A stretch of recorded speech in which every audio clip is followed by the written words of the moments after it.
us a little story of Hoi An. But what you show in your pictures and how you name your pictures is quite important. Let's do this one. You were trading at a seaport, but you were much more than that. Worlds met here. Cultures collided here and produced hybrid cultures. Bloodlines mingled here. But where is your story?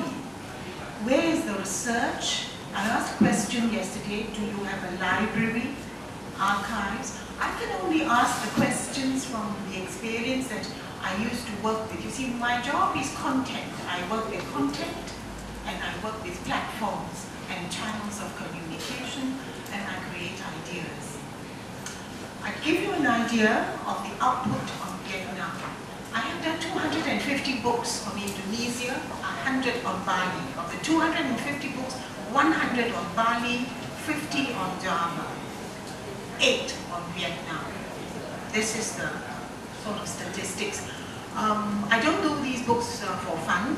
I do them when there are markets that would buy these books. So what is the market buying? They buy Bali. But you don't have to worry because Bali could be passé now. The time for Bali is past and Hoi An is new because you're coming into the market for tourism just at the very right point when eco-diversity, eco-tourism and returning to basics is the sort of catchword. So this is a very good time for you to come, where you have to decide what you would look like. So your seafaring history, perhaps you could call yourself one of the earliest ports, for encouraging diplomacy. The great Lieutenant Admiral Cheng Ho come here. I'm going to check that because I did a book on him, and I'm not sure if he came, but I'm sure looking at the old maps, he could have come. The next slide would show you this one. Is this a place to be explored? I think it is. I've not seen it, and we're hoping to see some this afternoon.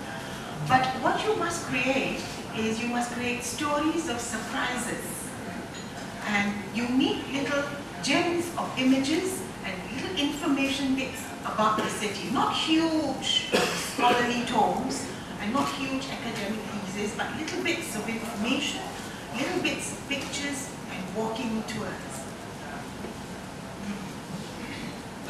This is your historical identity. Now, you have a powerful historical identity. But how are you going to carve it? You would carve it separately for the Chinese market because, they would really only be interested in their history with you. They are interesting people. They are single-minded. They're interested in what relates to them. For the Japanese market, they read a particularly different kind of travel material. They're big readers, the Japanese. So you would need to spin the history differently for the Japanese markets. And I think you have one important market, which is the French, because I think you should start with that market first. Although in the hotel here, I see a lot of Americans and Germans. The next slide is on your architectural identity. And here I urge a word of caution. What for you and I, because we are Asians and Southeast Asians, are unique hybrids and representations of architectural beauty and style, as you mentioned this morning, could be for the Westerner and the Western consumer too elaborate and too ornate.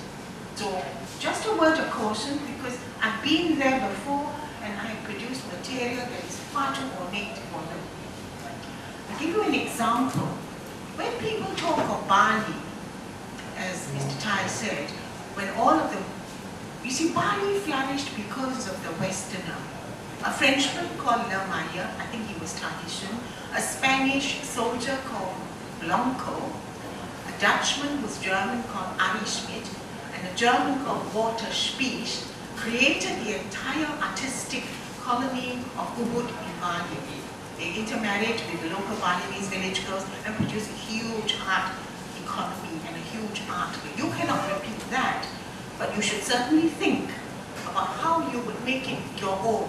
Think of a way of making it your own. And you can do that quite easily without grand schemes and grand plans. Just give them permanent residence. quite simple, but you need to create a mystique for that. My concern with the architectural identity is now it has to be recorded and documented and preserved and conserved. But how you articulate that and in what vernacular you articulate it is quite important. I mean, we have been eating every day, every meal, so there is your culinary identity. What would be interesting for your culinary identity is you need to draw parallels with the Western markets about what they are used to. Here in Hoi An, you've got two kinds of cuisine, I think. Regular Vietnamese cuisine from all of the provinces in Vietnam. And what you should do is research your own heritage cuisine. That could be your unique identifier for your own heritage cuisine, provided you've got one. You probably do have one if you look into the social history, but that calls for more work. And now, for one of my favorites, the next slide would be